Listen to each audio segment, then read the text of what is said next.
So it is Friday night, waiting for my steak to rest. I feel like I haven't said that in a while. One of the main reasons I did a lot of these videos was to practice being able to speak on the fly about any topic, at least in this case, a topic that I do have a passion in, which is obviously wine. Food specifically too, but this one specifically is about wine. Possibly due to that, I did get a promotion. So, to celebrate that promotion, I'm having a dry aged steak tonight, my last one from this butcher that is in northern New Jersey that dry ages it on premise. Phenomenal quality. And it's a New York strip, dry aged. And I opened up one of my favorite Bordeaux's, if not my favorite Bordeaux brand or chateau. So Chateau Pontet Canet, Alfred Tesseron. I discovered this house because of a cognac, ironically. The Tesseron cognac lot, I have back behind me, I think it was called Lot 29, and probably the best cognac I've ever had. I found Alfred Tesseron also was behind Chateau Pontet Canet, and this is in the late 90s or early 2000s, and I sort of learned about it then. I started buying Pontet Canet in 1998, 1999, 2000. 2003 I bought. The 2004s were fantastic. Can't find any more 2005s. The prices jumped. This is a 2019. Don't even remember what I paid for it. But ever since he took over the property, the wines, it's a fifth growth, have been going up and up and up in quality. And Cab heavy, but a good portion of Merlot and Cab Franc in this. So, celebration wine for sure. And I'm gonna Coravin also, just as a nice comparison. The Damiani Cabernet Sauvignon 2020 Reserve. And I did a little Coravin pour of this. Maybe it's a little bigger than I sort of wanted, but I kind of wanted a comparison. So, besides it being sort of a celebratory moment, comparison of two wines, and if I compare both, the Pontet Canet looks a little browner on the edge, where the Damiani is more purple to the rim. Very dark core on both of them. I did pour a little bit more of the Damiani, so maybe I'll tip it more, but that stays true. I don't know what it is. It has a finger-like smell, which is bizarre. I wouldn't know it's Damiani, I don't think, but I think Damiani makes probably the best reds in the finger that I've had to date.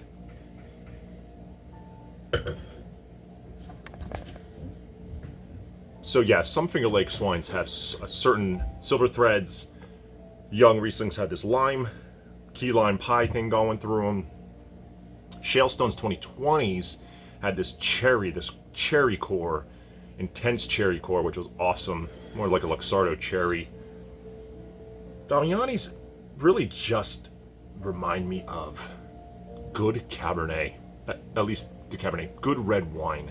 I know that sounds silly, but just extracted enough, oaked enough to be higher quality. And they do sort of show in the price as well, but also in the quality in the glass. So this smells awesome. All the dark cherry, dark aromas, but I am getting a little bit of a cherry core in there, which is awesome. And that might just be something about the Finger Lakes. Ironically, very muted compared to the Damiani. Now this could need a lot more time. Bordeaux is notorious for needing time. Wow, it is really not giving me a ton on the aroma. That is very, very, very peculiar. Normally this wine explodes out of a glass. Yeah, it's coming out a little bit more. And I'm getting sweet basil, cedar, a little bit of, just a hint of leather, cassis. Yeah, it's starting to open up. I'm suspecting this isn't going to be, I don't know much about the 2019 vintage. Maybe there's something to the 2019 vintage on the left bank, but well, I'm going to start with Pontet Canet anyway.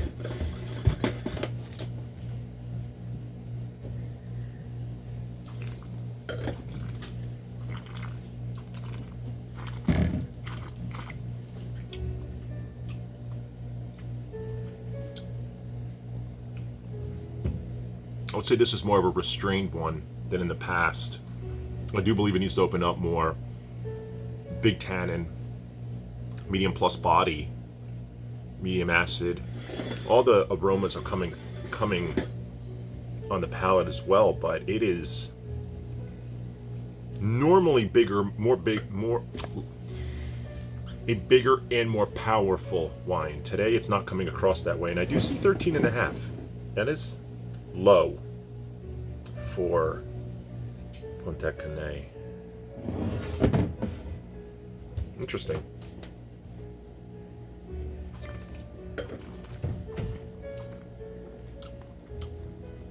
Little sour cherry too. This might show better tomorrow. And some cranberry. That's not normally what I say. Normally this one's all dark fruit and ton of tannin with a lot of layers. A little different today. A little different.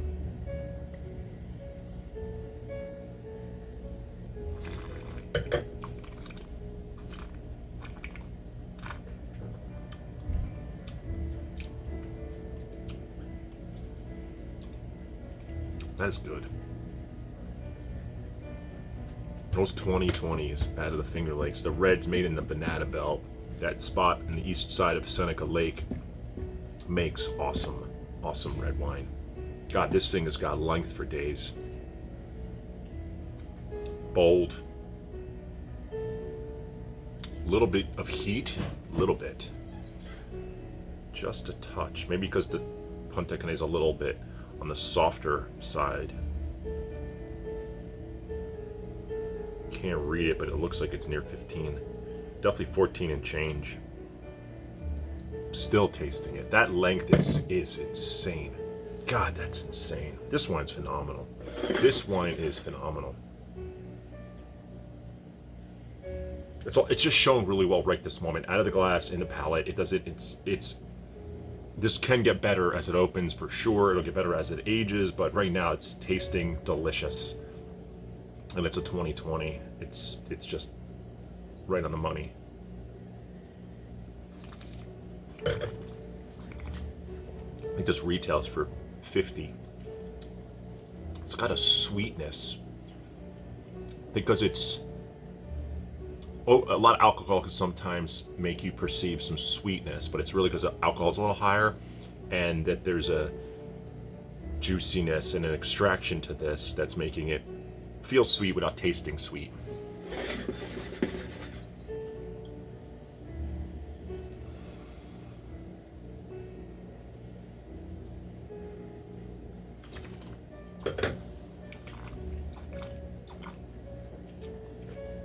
It's opening up. It's opening up.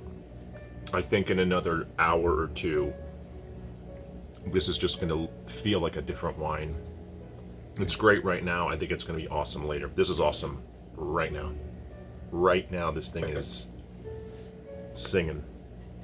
Gosh, I think it's $50. I know we purchased 3.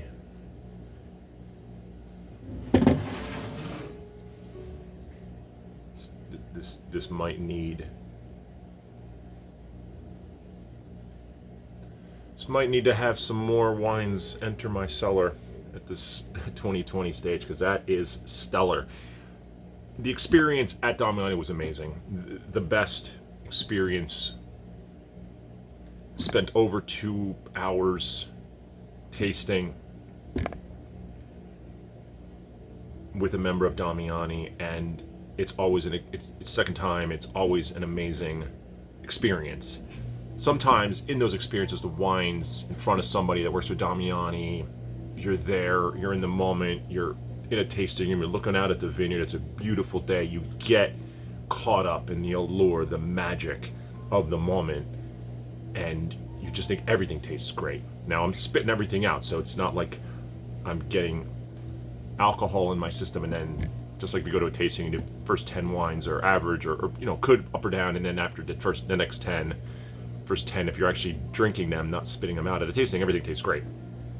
So spitting wines out. This was the first stop of the day, 11 a.m. till about 1:30, spending the time there.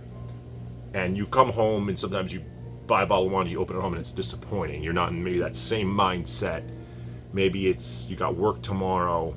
I'm in a good mindset today with a busy weekend ahead, but this wine is just speaking for itself and is as good, if not better, than when I tasted it at the winery just last weekend.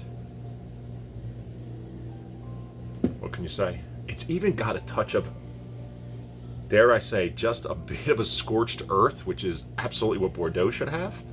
This has just a hint of it. Maybe that's more like a smoke, a slight smoky, and I hate smoky wine. It's got a tinge of smoked, scorched earth, I'm going to say.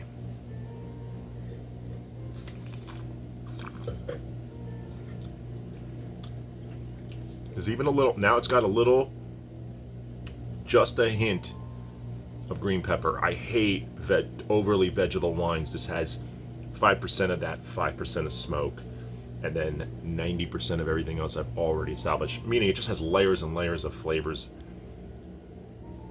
It's a great wine. What can I keep saying? What can I keep saying? I want this Pontet Canet to evolve. My steak has been resting long enough. It's time to enjoy my steak, my dry-aged steak, with these wines. I don't know if I've met the goal of these videos, which was to better be able to perform in an interview or a presentation or whatever it may be, cut out some of the words in between the English language, the uhs and things of that nature. But either way, I do this because it becomes a memory for me, the wines I drank, this promotion, this recent promotion, and to memorialize this time, this steak, this moment, and these wines. With that, have a good weekend.